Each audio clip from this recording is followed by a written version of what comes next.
కేంద్రంలో కాంగ్రెస్ అధికారంలోకి వచ్చేది లేదన్నారు BRS working president MLA KTR. మేడ్చల్లో జరిగిన బీఆర్ఎస్ మేడ్చల్ నియోజకవర్గ విజయోత్సవ సభలో కేటీఆర్ పాల్గొన్నారు. కేంద్రంలో అధికారంలోకి వస్తేనే 6 గ్యారంటీలను అమలు చేస్తామని కాంగ్రెస్ నేతలు అంటున్నారని ఆగ్రహం వ్యక్తం చేశారు.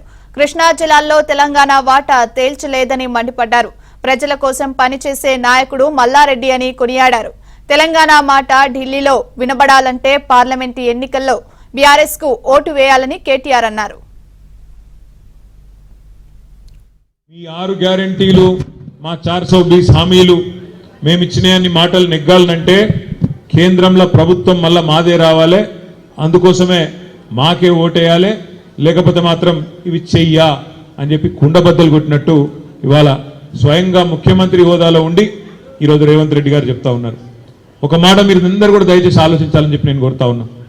ఒక రకంగా చెప్పాలంటే ఈ ముఖ్యమంత్రి గారు మొన్న ఆయన చెప్పిన మాటలతో మనకు అర్థమయ్యేది ఏంటంటే ఆల్రెడీ చేతులు ఎత్తేసిండు. నాతోని నేను ఇచ్చిన హామీలు అమలు చేసుడు నాతోని కాదు అని నిజంగా కూడా చేతులు ఎత్తేసినట్టే అనిపిస్తూ ఉన్నది.